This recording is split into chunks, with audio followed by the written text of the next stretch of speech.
Hello, Canucks fans. I'm back. Welcome back to another episode of the Canucks Conversation, delivered to you by the great folks at DoorDash. Use promo code CONVODD, capital C, capital D's, all one word, CONVODD. That will get you 25% off and free delivery. Ding dong. On your first order. I don't know what it is about this new studio high above Rogers Arena. I keep forgetting to let you do your ding dong. You can see it right there, the roof. We weren't we just talking about? Oh yeah, let's make sure we don't say things like "look at this." Audio podcast, but the people on the YouTube, look at that. You can see the little roof. I'm following a seagull right now with my finger. Okay. Anyways, come check us out on the YouTube. You can get in the chat, live stuff. We like it. But Convo DD. Yeah, Convo DD is the DoorDash code, 25% off and free delivery on your first order with the DoorDash app. Does not get much better than that, folks. My name is Dave Quadrelli, joined as always by the man who built the place, Chris Faber. Our technical producer is Alex Szilard. We're back in studio. I'm back in studio. I was replaced by a stuffed elephant for a couple days, but I'm back from Edmonton. And man, I got to tell you, looking at this Vancouver skyline behind me, it's nice to be home. Like, it is so nice to be home. I all the love in the world to the Oily hear boys. It in your voice now. I had the joy of covering hockey beat out of me when I was in Edmonton. You see, you got your fancy pants on too. Well, I do have my fancy pants on. People can see that, but that's an exaggeration. I had a good time in Edmonton. Got to hang out with Harmon Dial, which, to be honest with you, was the highlight of my trip. We had a lot of fun. We went to Harvey's. I've talked about it before, but I want to know, what was your experience like of doing a podcast without me in the same room as you? It was good. Lou's a great guy to chat with. I mentioned this on my elephant Lou. He's always in the office here. I'm normally chatting with him about things all the time. But it was fine. I get your mic over there though too. I don't know what's going on in the Oilers Nation. You got a concert going on in the background every time of the Nation Network offices there. I tell you what, I had to text a few times during the show and say, hey, keep it down out there. Shut the hell up. Because there's two studios, but this second one isn't really designed to be a studio. So it has like holes or not holes, but there's space in between the top and the bottom of the glass door. So I could get the noise from the bullpen out there. So I was getting loud noises in the studio that I was in, but the actual studio in the Oily Boys office is actually like soundproof. So it's pretty nice, but I wasn't in there. It's nice to see you in person as well as I can give you crap for going to Harvey's, because I can't believe you went to Harvey's still over Arby's when you get the opportunity. And listen, I've had Harvey's once, and there's a reason why I've never gone back, because it wasn't good. Okay. It wasn't good. The only cool thing about Harvey's is getting to make your burger in front of you. That's the only thing that's fine about it. Everything else is the trashiest fast food out there is Harvey's, and it's not even close. That's an awful take. If you were to build like a board with like an S tier, A, B, C, D, near the bottom of the alphabet is where Harvey's goes there. The burgers aren't good. They sit in the warmer for 3 hours of what I heard. Rumor on the street. Not what I'm hearing. Well, you're the one who had it. I had it and it was delicious. I don't think it was. And delicious. I gotta, you keep talking about Arby's. What do you like at Arby's other than the loaded curly fries? If you have the best single fast food item in the world, you don't need much else. And that's the thing. Arby's, they got the meats too. So that's the other thing you go for. You go for the meats. I don't like the meats. I hate to say it. I know bagged milk's gonna give me some crap about this, but the beef and shed isn't good. It's fine. It's not. Okay, you say fine. You say fine, but Harvey's is good. No, it's not. Harvey's is legit good. You decorate your burger however you like. I don't understand why this is such a crazy take. Harmon Dial, boy genius. Right, ketchup enthusiast. And he's smart, and he agrees. I'll tell you what, Harmon Dial, he had the chicken sandwiches I talked about in the last show. There you go. Got the Harvey's menu on the screen there for the live viewers. And the replay. If you want to go watch the replay, it's on our Nation Network YouTube channel. But I'll tell you what, Harmon put cucumber and ketchup on a chicken sandwich. Like, not a fried chicken sandwich either. It was like baked chicken. And he put cucumber and ketchup. And it's funny because we had been walking around the mall. We were both tired, so I didn't even have the energy to like ask him about it or make fun of him for it. So I'm not sure if he thought I just missed that, but yeah, I had to bring that up on the show. Cucumber and ketchup on a chicken sandwich. There's no world, no dimension that I would be in where I would just decide to pick Harvey's over even McDonald's. Like I would rather have every burger on the McDonald's menu before I would want to have Harvey's. That's insane. That's a crazy take. Every burger. Give me the McDonald's veggie burger if I have to. You're exaggerating for Hassan knows it. He's in the chat right now. Hassan says quads and harm have the palate of 8-year-olds.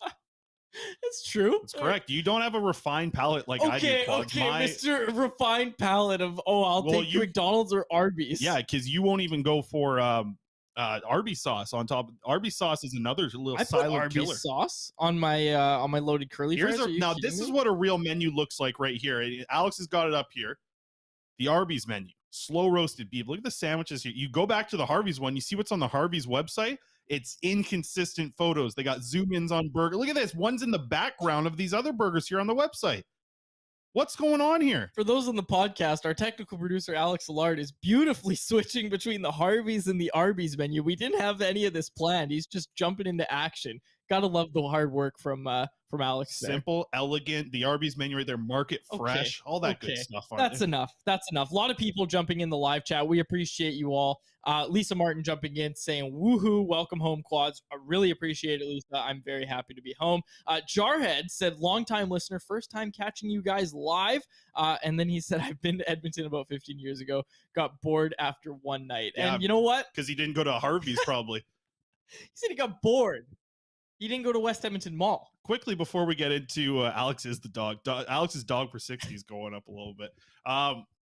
Quads for the people on the video before we get to we got some Canucks stuff to talk about. They played last night. We'll get to that. But your video, you got a different angle here. Oh yeah. So there I am, right? Big bright me, my face here. I look good as usual on my, well, not like in general, but like for camera wise, yeah. But like your video again, Quads, not looking that good, I think. And you've switched cameras. I think you can do this live on the show. Why don't you do your little flip back to the other one? Okay, I'm rejoining with a different camera. People get to decide what's the best camera. This one looks worse to me, but yeah, they've never. I think the other one's nicer for sure. This camera is the one that's nicer. I think people are gonna say that. Alex, you're the producer. What do you think? Can we tilt this one down a bit? Yes, we can. We've got this. There you go. It's just all over the place. Anyways. All right, let's get to the Canucks stuff, eh? Okay, well, let's start with the power play, Chris, because obviously the Vancouver Canucks lost last night out of the gate to the Edmonton Oilers in their season opener, the Oilers home opener. And before we get to the game, can I just say, obviously I was in attendance for that game, not a big deal. The press box is very spacious, very nice press box. But I just wanted to say that pregame ceremony that they did for Ben Stelter, that was legitimately moving, and I'm sure it came through on the TV as well. But I found myself getting a little bit choked up, and stuff doesn't usually get to me like that. Like stuff like that doesn't usually get to me. But I think just with everything that Ben had been through, and how all of that was public, and how the hockey world really rallied around Ben. It wasn't just Oilers fans. It wasn't just the Edmonton Oilers team themselves. It was the hockey world, right? And again, it was just super, super moving moment to see, especially his parents get put up on the Jumbotron and them fighting back tears and whatnot. It was just, and then the Ben chart. Chant. I'm not sure if that came through on the television, but yeah, the Ben chant, as there was kind of that moment where we were asked to remember Ben. And I'll tell you what, like, everybody in the press box was standing up during that ceremony for Ben, and it was just, it was really, really cool to see. And I think when you saw, someone pointed this out, when you saw McDavid's face staring up at the Jumbotron, he didn't look like it was bugging him. He looked like he was obviously sad, but he also looked like he had the mindset of, we're going to win this game for Ben. And, that's what the Oilers did. And again, this is the Canucks conversation, so I don't want to talk about it too much, but I got to say, before we get into that game, that ceremony was just absolutely beautiful, I thought. Yeah, I think so too. And it did come through on the television. Yeah. I mean, throughout the broadcast. Well, I mean, even in the post game, hearing Connor McDavid talking about it. Yeah, it was, I think, kind of nice for you to be there in person and see. I'm sure that was a great moment for Oilers fans and to see his parents. Yeah, obviously a horrible situation, but I tell you, like, it was really good what the Oilers did for that kid in the situation he was put into. I think just giving him a really good few months there, at least to appreciate the rest of life. But yeah, unfortunate situation. We'll move on a little bit, but before I brought it up, the Rogers Place there is absolutely gorgeous. I think from the outside, it's like one of the nicest, kind of that little, you pull the drone out. Alex, we're working on getting Alex a drone. Actually, is going to come up outside the window here. And and he's going to, as we got the fire alarm going off in here. So I think that just watch. Sorry, I'm a little rattled here. The fire alarm is testing right now. I forgot about that's going on today. Hopefully you can't hear that too bad in the background. Anyways, Rogers Place. Well, hang on a sec, because there's a guy on the intercom in Faber's apartment saying, "Please don't be alarmed. The fire bells will ring."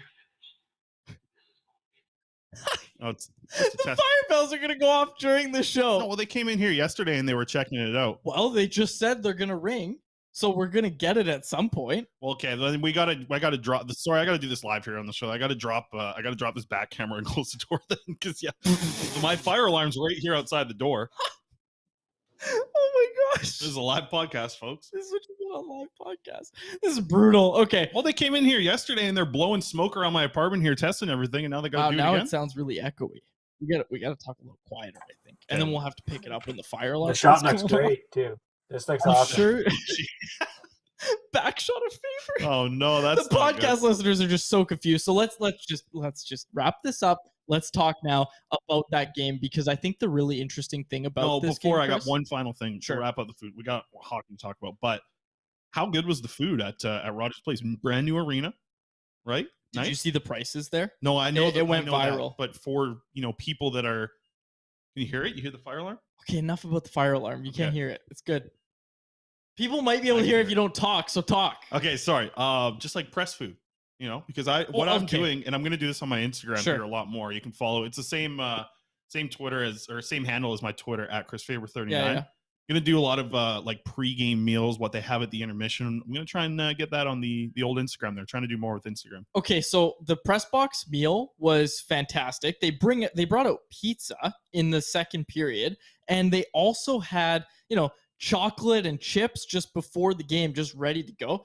Tell you what, Rogers Arena press box ain't got nothing on it. I'll be honest with you. And I didn't have the press box meal because they don't serve it in the press box. There's like a separate media dining lounge on the bottom floor before you go up in the press box. So it is a really nice facility. Don't get me wrong. It is cold. It is cold in that rink. All right, let's get to the on ice stuff. Speaking of cold stuff in the rink. Yeah, so a couple things. Yeah, let's start with the Canucks and the power play. You wanted to bring it up before I cut you off. 1 for 8 on the night.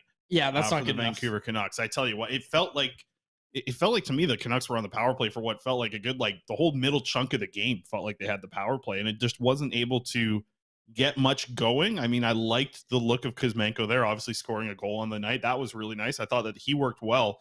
I just thought that they were trying to push the puck to Bo Horvat too much and weren't moving. Like, you could see it. It's so obvious to see when you're watching a team like the Edmonton Oilers on the power play of like, look at what movement does. Look at what movement and one-touch passing does.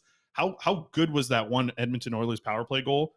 It was incredibly quick. Face off, bang, bang, bang, couple touch passes because of the movement, creates the opportunity for a quick, easy goal for Connor McDavid.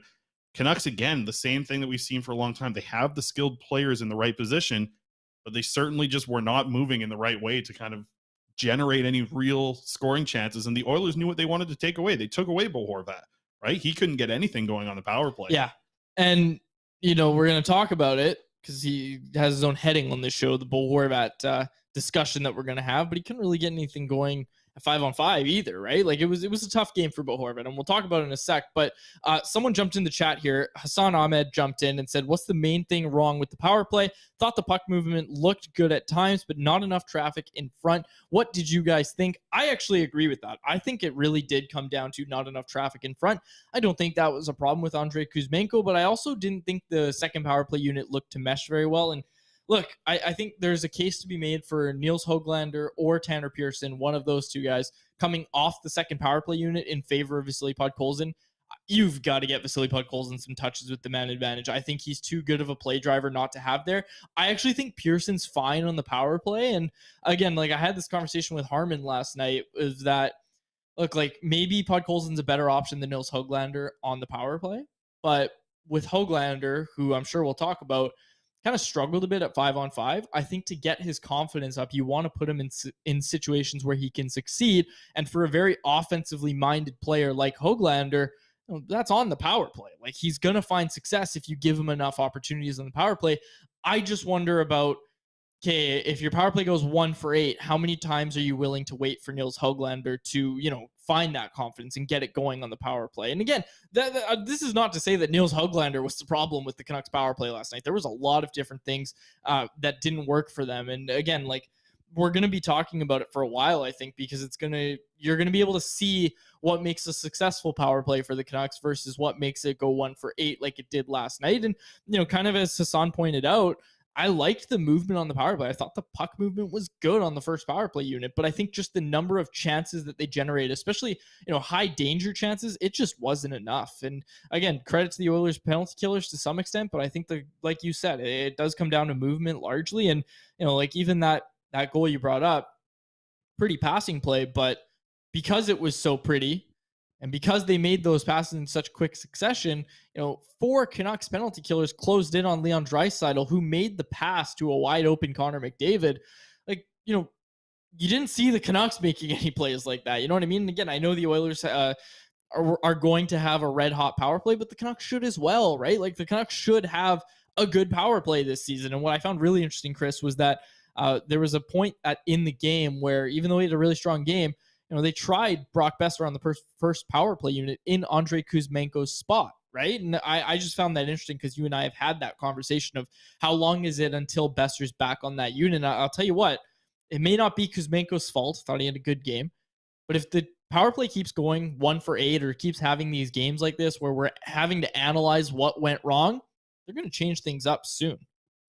Yeah, I mean, one game like that obviously isn't going to tell the rest of the season how things are going to go. But I mean, going 1 for 8 should be noted. It has to be talked about. I mean, that is what cost the Vancouver Canucks last night, was watching the Oilers score more goals than the Vancouver Canucks did on the power play while still having just half the opportunities on the power play. 2 other situations I want to bring up is the Brock Besser penalty on the power play that ends up, getting, taking away the advantage, as well as Tanner Pearson with the high stick. So those 2 situations, not great for the Vancouver Canucks in the spot that it did for their power play. But to me, like, yeah, the puck movement, I agree with whoever it was in the chat. They're saying the puck movement looks fine. Like, I do think it's there. It's just, it is interesting to watch how the puck is funneled towards the net. And maybe we don't see enough of that right now, or just doing it in the right direction where, yes, listen, we know the Canucks love to get the puck to Bo Horvat, but teams that do a half decent job scouting the Canucks' power play are going to be able to take that away. Right. Yeah. And Pettersson, I think, is going to be a very big key moving forward here, where, yes, I think JT Miller does a lot. He does a ton on the power play. He's a guy who's going to probably make a lot of first assists from this power play. But if Pettersson can really start to show that he is more than just the one-timer there, like, that's going to be huge for me. And I think we saw a little bit in preseason. Like, you remember the power play goal he scored in Edmonton with the wrist shot coming down the right wing. Mix that in a little bit more. We've seen him make a really good kind of like wrist shot pass down to Kuzmenko. I think that's going to work as well. But I do think that it was a lot of the same that we saw last year where, Jar had brought it up, just doesn't look like they have the urgency, right? And I think that's a way to look at it. I think that's a struggle because the skill, right? You know how much skill you have on that unit. You just need a little bit more of that urgency to get to that point. And Sonny Demott says, I think Pettersson needs to touch the puck more in the power play. I think I'm there too. Like, I think him having options now with Kuzmenko for that backdoor tap in, pretty much just on the right side of the crease, from Pettersson shooting it from the other side of the ice, I think that's going to be huge. I just think that I saw the confidence early on from Elias Pettersson, and I was like, man, I want him to be the guy handling the puck the most here on the power play. Yeah. And here's another really interesting thing, Chris, is I don't know if it comes down to maybe they didn't have the highest number of preseason games together or what exactly it was, but Quinn Hughes was missing Elias Pettersson with the one-timers, right? And that's something those two have worked on a lot. You see Elias Pettersson out late at practice, practicing his one-timer. It's known to everybody where he likes that puck, and it didn't seem like Quinn Hughes could really get it to him with the proper timing, with the proper placement. Like, Elias Pettersson, by my count, had 1 or 2 one-timed opportunities. He missed the net on both of them, and some of those will start to go in eventually, and that'll help the power play, obviously. But look, like, I think there was like 5 or 6 passes that just either missed him or he had to settle them down and then had to kind of send it back to Hughes.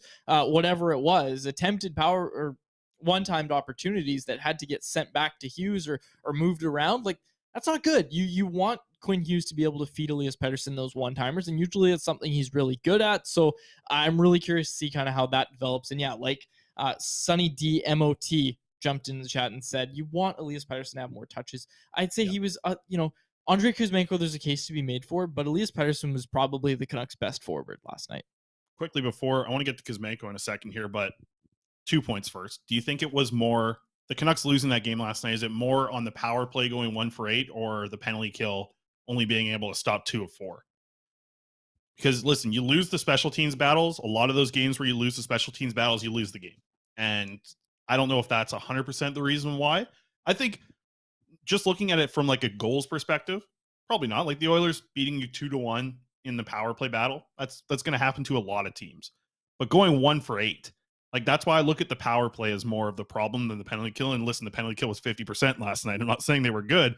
I just think the Canucks, going 1 for 8 on the power play is massive on a thing where, listen, if the Canucks are going to get to the playoffs, it's going to be on the back of Thatcher Demko, and it's going to be on the back of the 5 guys in that first power play unit. Mm-hmm. Last night it showed where, yes, Thatcher Demko did a hell of a lot, kept this team in it for sure. It was the power play, I think, that let them down, even more than the penalty kill that went just 2 for 4 last night. Yeah, I mean, it's no secret that you need your power play to be good, especially with the way the Canucks are built, right? It's no secret, right? And again, like you bring up the penalty killers. Is 50% against the Oilers that bad? You're going to have nights where that happens, right? You're going to have nights where that happens. Like, don't take penalties, right? I mean, obviously the Oilers took a lot more penalties, but good teams, especially ones with good power play units like we've been talking about the Canucks having, make teams pay when they take stupid penalties. And the Oilers did enough of that last night. Quickly, wanted to mention, Darnell Nurse got fined for his late hit on Kyle Burrows. Not much more to say on that. He got fined $5,000. Darnell Nurse gets paid $5,000 to enter the building at Rogers Place. So the $5,000 didn't do anything for him. Got a interesting one in the chat here, by the way. Join us on YouTube. I know there's some people on Twitter right now watching live, but join us on the YouTube here, 1:00 Monday to Friday. Troy brings up, outside the usual power play lineups, who needs a shot other than Podkolzin? Garland seems like an interesting option for net front or presence with how shifty he is. And I like it too, because I just think of I want you to try things on the power play, look a little different, have that movement, do something. Like, to me, Connor Garland drags you into that battle of like doing different things and trying new things on the power play. I would like to see it one day. And I think he's also a player who really is always going to put up a ton of points at 5-on-5. He will put up points if he gets a power play opportunity, but he doesn't really, I don't know. It's like right now he doesn't really fit in that spot unless we see a couple more of these 1 for 8 games for this power play unit. I don't think Garland's going to get that shot. I'll tell you what. I've said it before. I'll say it again, folks. Tyler Myers at the net front position. Give it to me all day. On the second unit. Sure. Well, go for it. Hey, first unit's not clicking. Tyler Myers is your net front presence. I'm going to go with Connor Garland first before I start throwing Tyler Myers out on PP1. Sure, that's but PP2. Tyler Myers, that's my pick. All right, last thing in the chat here. Kevin Punter jumped in, made a really good point. Oilers power play was at 50% until December last year. Yeah, well, the Canucks' PK was at 50% until December last year, too. It was worse than that. Quite the matchup set up there by the NHL for opening night. Let's get to something that I think we both really liked, obviously. Andrei Kuzmenko really had a nice debut. Scores a goal, obviously. It was the first Vancouver Canuck to score a power play goal in his NHL debut. Obviously, he's 26 years old. It's not the similar spot, but this is the stat I wanted to bring up, and Alex has already got it up here. I love it. Andrei Kuzmenko with a terrific Corsi in his NHL debut, 81% at 5-on-5. I thought it was just an excellent showing. That line looked really good together. I was a little curious to see, like, Höglander at times, I think, wasn't helping that line. I don't think he was hurting it as bad as he could have if he had a really bad game. He just didn't have a good game, and I thought Kuzmenko and Pettersson, for the most part, played a really good game, specifically at 5-on-5. Like, I think Pettersson was at his best last night at 5-on-5 compared to what he was like on the power play. Yeah, absolutely. And watching Kuzmenko, this stat is crazy. So he plays 18 minutes and 4 seconds last night in his NHL debut. And listen, he spent a lot of time on the power play as well. I think it's something like 6 minutes on the power play. And I think it was something close to 10 minutes at 5-on-5. But think about this as your NHL debut. Your team gets 33 shot attempts with you on the ice and only 5 shot attempts against. He basically spent the whole game in the offensive zone aside from like 5 shot attempts against. That's wild, and just a really good start for Kuzmenko. Jarhead's in here saying Kuzmenko 50-50, calling it here. That's awesome. Hopefully it's the first 50, or else Sportsnet's going to be making a graphic for sure. They better, I swear. 50-50, or 50 and what was it for Matthews? It was actually like 50 and 65, but it was the last 50 games. They had all the graphics ready for him. They were ready to go. Okay. Well, look, speaking of top players in the league, Alex has got the other one here. The matchups, because everyone's like, oh, Kuzmenko didn't really have a tough night of matchups last night. This is Connor McDavid and Leon Draisaitl playing together. When they were playing together, they played a minute and 4 seconds against Kuzmenko. Connor McDavid without Leon Draisaitl played a minute 28 against Kuzmenko. Leon Draisaitl played 28 seconds without McDavid against the Kuzmenko line. And then Kuzmenko, away from McDavid and Draisaitl, had 6 minutes and 22 seconds. And if you look at these stats here, no matter what matchup it was, if it was Connor and Leon, or if it was just Connor, just Leon, or neither of them, Kuzmenko had better production and spent more time in the offensive zone against all of those different situations. So, yeah, he didn't get a tough matchup of playing, 10 minutes of 5-on-5 time against that dynamic duo, but really held his own. And you could see when he was even away from McDavid and Leon, 10 attempted shots and only 2 against. So really good performance from that Kuzmenko line at 5-on-5 to start the year.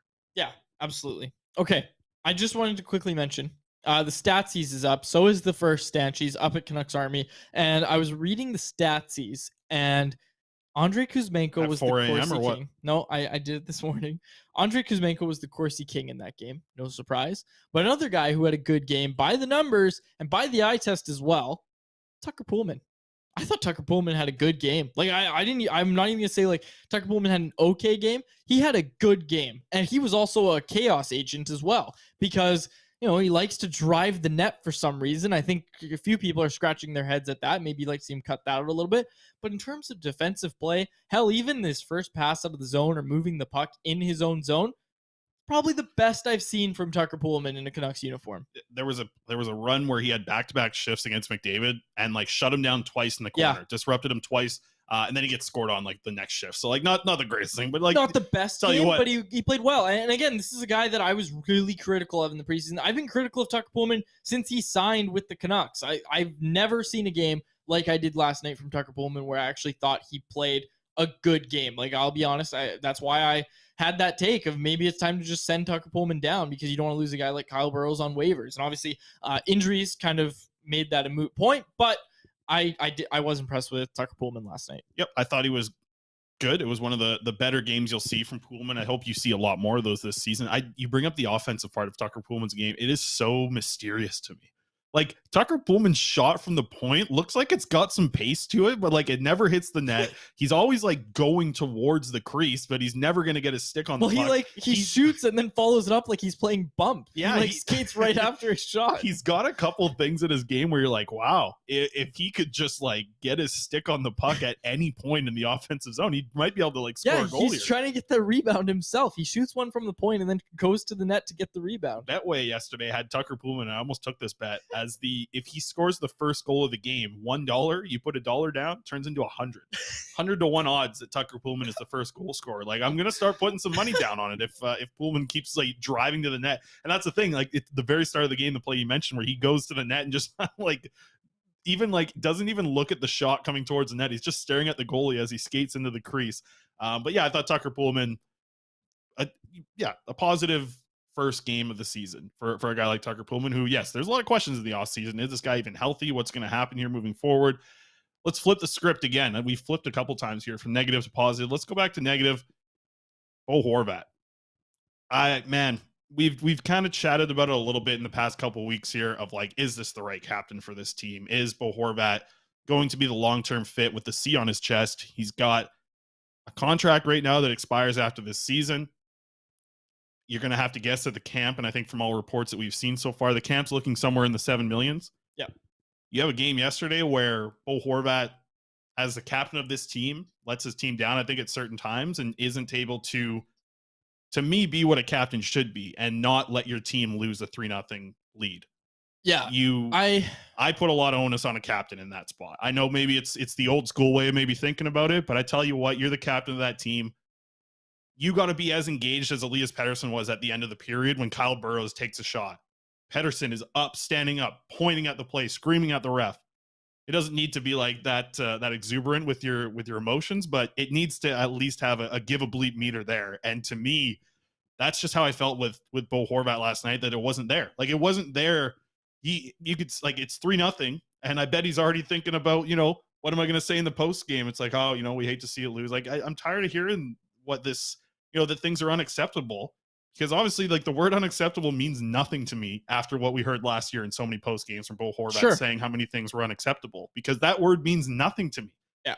Like, unacceptable is literally a word I'm taking out of my vocabulary with how often these type of things happen to the Vancouver Canucks. And Bo Horvat mentioned that it was not going to happen again. Like, you need to step up as the captain of this team and do something. And to me, it's very interesting now. Listen, you could have the debate even last season, people talking about should he be the captain? If you lock up JT Miller a long time, is he the guy you want? I'll tell you, Quinn Hughes to me has really emerged as a guy who's been more of a leader. I go back to the end of the year availability, watching Quinn Hughes step up in a very tough moment with Brock Besser, dealing with some of the questions that was asked of him and having to leave the stage that day. I look at the guy who stepped up to handle that situation was Quinn Hughes. And I know that's completely different from hockey, but that's also a leadership thing right there too. Sure. So I think Quinn Hughes is a guy that could potentially be a captain moving forward. And I'll tell you what, he, maybe a better option to me. I think as a captain, watching what Bo Horvat did last night, I think there needs to be more accountability when you have that C on your chest. One game into the season, and you're talking about stripping the C but I've from seen Bo. this in preseason. We've seen this all last season. No, you're right. You're right. I'm not going to let this happen. Yeah, right? Like, you're right. That's not there in his game. Sure, but and Hassan Ahmed jumped in the chat, made a good point. He said, unfair to blame Bo for the whole loss, but he's got no excuses this year. He's got good wingers. He's on power play 1. Pod set up Horvat for at least 2 to 3 grade A chances. You got to bury them. And again, that is a really good point, that last night you wanted to see Bo Horvat, lead his team to locking down that win. But again, you got to convert your chances too, right? And again, it's tough. It's tough to score in the National Hockey League, but that's what you're paid to do, right? And on the power play, again, we kind of mentioned it, what went wrong with the power play. There was a lot of feeds to Bo Horvat. Some of them weren't great passes that he kind of bobbled and then lost. But I think the thing that really stood out to me, and I was going to tweet this, but I was sitting next to Dan Murphy, and he made a good point that I should probably watch a replay before I tweet it. But I did watch a replay, and I kind of stand by it. Wish I tweeted it. But on that goal, where Elias Pettersson turns over the puck at the blue line, at the Edmonton blue line, and it leads to a 3-on-1 against. That could have been a 3-on-2. It may have even not been an offensive chance for the Oilers, but you pointed this on Twitter too. I saw it all over. People were upset about the play. Bo Horvat kind of swings his stick and doesn't back check. Like, it was kind of like, well, this play's over. And I know it was probably partly because he was the one that turned over the puck, but we've seen Elias Pettersson when he doesn't turn over the puck, when it's not him, he's hustling just as hard. Elias Pettersson looked almost surprised. Like, there was almost a split second of, you're not going to rush back? Okay, I got to go. And then he took off and he passed Bo Horvat, who, again, didn't really back check on that goal. And I saw fans being very critical of Bo on that play on Twitter and, the 650 post-game show and everything. I saw fans were really very upset about that. But I just wanted to point out that, it looked like there was almost a moment of Elias Pettersson being stunned that the captain of this team wasn't going back. And again, I'm not trying to be dramatic because that sounds so dramatic, but that's what I saw. Like, I literally saw Elias Pettersson almost kind of look at Bo like, oh, okay, you're not going, I got to go. And then he took off, and, P slams the door shut 100%. That's because he turned over the puck and it resulted in a goal. But again, like we talk about, the give a bleep meter. Elias Pettersson's give a bleep meter has been on high since the preseason, and it's not going to be turning down anytime soon. I look at it as, like, if you're a captain of a team and you're not the best player, you're not the second best player, probably not the third, you're probably somewhere in the top 5 on this team. I don't think Horvat's a top 3 player here. I'm taking Pettersson, I'm taking Hughes, I'm taking Miller, I'm taking Demko, I'm potentially even taking some other names like Brock Besser kind of mixed in there, or heck, Andrei Kuzmenko now making a push with how good he started. But if you're not the best player on this team and you're the captain, you need to be emotionally the leader. That's what I look at this in this situation. And I think this is why you see so many teams have their captain be their best player. They are the ones who are leading them. They are putting up the points. They are on the penalty kill. They are on the power play. Bo is in those roles, but he's not the guy who's really relied upon when you're at 5-on-5 to have this team win games. It's not like the reliance is there on Bo Horvat. To me, as a captain, if you're not the best player and you're not the big point producer, you need to be the reason why the team isn't able to come back from a 3-0 lead on you. You need to be the guy who, you mentioned that play, has to be 100% head down, playing good defense, having the effort level. To steal a quote from Horvat, it's unacceptable from what we see to not give 100% effort level as the captain in a game that you're losing a 3-0 lead into. Sure. Just play devil's advocate a little bit, because it's always important that we, look at both sides of this. Because Jar had jumped in the chat, said, I wonder how much of Bo's play is affected by his contract status, not wanting to get injured. It's a fair point. But the point that I really want to make, Chris, is that people are expecting Bo to run through a wall and, like Jarhead kind of pointed out, risk injury, all that sort of stuff in a contract year and really affect his livelihood going forward, right? People are expecting him to run through a wall when he's been a leader for this team. He's been the captain of this team. And, he stuck it through all of the bad years when he had horrible wingers, which is basically every season prior to this. Bo Horvat not once complained about the wingers or the roster construction that he was put out there with. This is a good soldier for your team, and he's going out there year after year. He's being trotted out to talk to the media post game and, answer for why the teams, when the teams were really bad, why they were really bad and why they were losing games. And, what's he supposed to say, right? And again, all I'm trying to say is that Bo Horvat has been a very good player for this organization for a while, and it wouldn't shock me to learn that, maybe he's feeling a little bit disrespected by these contract talks, right? And again, I'm not trying to suggest that Bo isn't trying because he's doesn't have a contract, but it might kind of be a subconscious thing where you're like, well, I can't believe they're treating me like this. You know what I mean? Yeah, as much as Bo and his agent are going to say that the contract isn't going to affect him or it's not going to be on his mind, at some point it's crossing your mind. Like, you can't tell me he's going to go 82 games of not having this cross his mind. I think it's there every day, probably. I think this is a spot where, yes, the contract is going to be an interesting one to play out here. I don't think you should lock up Horvat into somewhere in the $7 million. I think that's too much money for what you're going to have to use for this team to really start to develop into a competitive team. I think it's great to have 3 deep centers down the middle, but investing that much money with a Pettersson, what am I trying to say? A raise here for Pettersson coming down the road. It's tough. Like I that's why I think, like, if you're going to pay this guy $7 million, last night's not a good step in the right direction for it. Right. Sure. Like that's not the type of player I'm wanting to pay $7 million. And yes, he even puts up a point. So it's like, okay, well, cool. He adds in a point. I don't know. I just have not been impressed with Horvat in the preseason, in the past at times. And I just think something about this year's looking a little bit different. The way I'm looking at the team getting closer to being a playoff team. Mm-hmm. I think that there should be a real reevaluation of Bo Horvat here with the Vancouver Canucks. Listen, he's gone through, you're right. Like, he's been a good soldier. He's been through a lot of really tough times with this Vancouver Canucks team, and he's answered the media every day about it. There's times where we probably talk to him 5 times a week, right? When this team was real down bad. And it to me, it's like, with the new management group, I think it's their right that they should reevaluate. And if you're reevaluating and now you're in a contract discussion, I think that plays into the reevaluation as well, because now you're not looking back at the last contract that Bo Horvat was on, where it's like, yeah, he was making good money, wasn't making star money. If he's looking for $7+ million, he's starting to look for star money. And if you reevaluate Horvat, is he going to be an actual star for your team moving forward, even with, Pettersson and Miller being there ahead of him in the depth chart? Some great points being made in the live chat by you as well, Chris. But Hassan said, Faber, I don't think you need to be the best player to be the captain. Landeskog is probably the 4th best player on this team, and he's a great captain. But look at what Landeskog does in playoff games. Yeah, sure. Right? And maybe, listen, Horvat, similar. Yeah. Horvat looks great in playoff games as well. But I think throughout the season, there's a reason why the Nathan McKinnons respect Gabriel Landeskog so much. It's the way that he plays. It's the way that he leads. He's not letting his team lose a 3-0 lead. Right? He's going to be the guy who, builds the wall to stop that comeback. I just think that I look at the way that Landeskog plays the game. I would take that all the time. And I think that's the reason why stars like Nathan McKinnon, Cale Makar, they respect him in that spot. L. Jim kind of added on to this and said, yeah, Landeskog would also run through a wall for his team, though. And we've got a poll question up in the chat here from the Nation Network account. Would you sign, because it was posed by a commenter, would you guys sign Bo for 6.25 by 8? I think 8 years is a lot for Bo Horvat, and further to this, isn't horrible. Everything I just said, you pay this guy $6.25 million. It's like, is he worth that?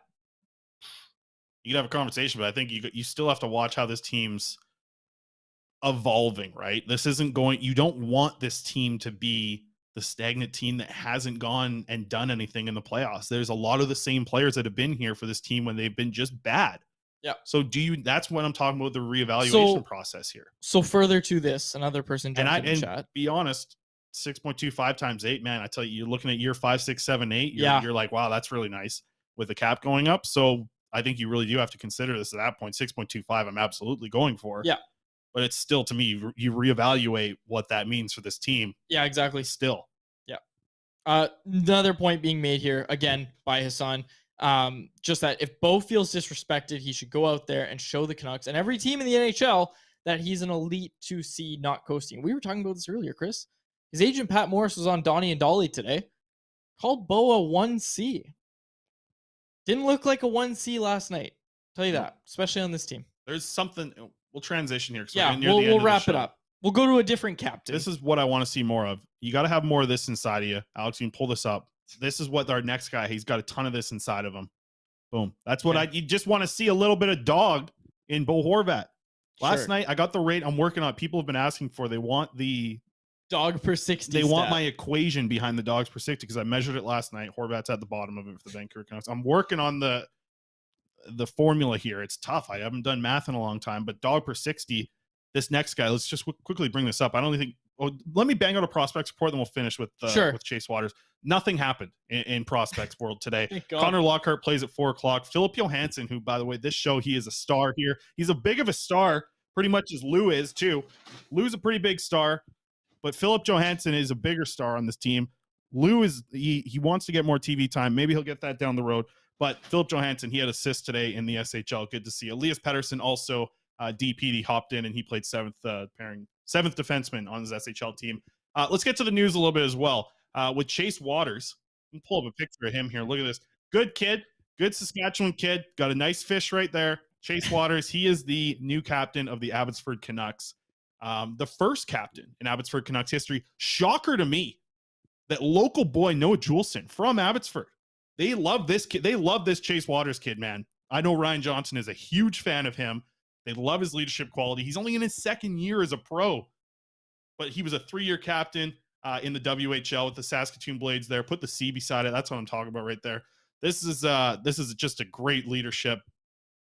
I mean, qualities in this kid's game are off the charts. This is Saskatoon Blades captain for 3 years, number retired by the team. Just, you hear about this anytime you talk about Chase Waters with anybody, is, the leadership, the hard work, all that sort of stuff. He's excellent. We're going to try and get him on the show here pretty soon because he's an awesome interview as well. And he's got that dog in him, Alex. Pull it up, Alex. He's got a lot of this in him. Podcast listeners, I apologize for my co-host once again, but it was a X-ray of a rib cage with a dog poking out. Alex's dog per 60. He's going. Look at him bouncing between the photos here. Right. Enough. Job. Give us the Betway wrap up. Let's get out of here. Coming over on the YouTube. Our Betway. You know what? I didn't get to a bet today. I'll tell you what bet to take. Okay. Tucker Pullman to drive the net 6 times in a game. That's not a real bet, but go check out Betway. We'll bring a real bet. $200 bonus still going on Betway.com. Right. Completely forgot to bet today. I'm all fandangled up here. You had to pick me up from the airport. Yeah. By the way, quickly, Abbotsford kicks off their season tomorrow, Friday night in Ontario, and we'll have coverage of that courtesy of Cody Sievertson on CanucksArmy.com. All right. Well, I'm covering it too, so maybe I'll be at another website then. But they start Friday against Ontario, then Saturday against Bakersfield. Remember, Linus Karlsson's down there now too. So there's a name to watch when you're watching AHL hockey. But Chase Waters, moving into being the captain of the Abbotsford Canucks. Love the move there. I think it's going to be good. Get this kid an NHL deal. Doesn't have an NHL contract. Give him one. I think he might be able to push down the road if he develops and continues to do his thing. He's a 4th-line center down the road. Call-up option to play 4C for you. Yeah, 5 goals and 13 assists through 60 games last year. But again, rookie season. We found out today he's 3 days older than I am. And he doesn't get scored on. When he's on the ice, he doesn't get scored on. 8th in the AHL last year, plus minus. Tell me the plus minus stat doesn't matter. Maybe that's I don't care. Plus minus is getting into the dog per 60 Yeah, formula. I was going to say, okay? you got to add chances against in the dog per 60. All right, let's wrap things up here. We're getting Alex is in our ear screaming at us. We got the fire alarm going off. All right, we'll wrap things up. You close it out here. I screwed up the closeout last week or yesterday on the show here. I forget how the show went. All right. For my co-host, Chris Faber, and our technical producer, Alex Allard, my name is David Quadrelli. Thank you so much for listening to another episode of the Canucks Conversation. What up, Lou? Thanks for listening to Canucks Conversation, delivered by DoorDash. Hit the subscribe button to never miss an episode. How about keep it to a thing?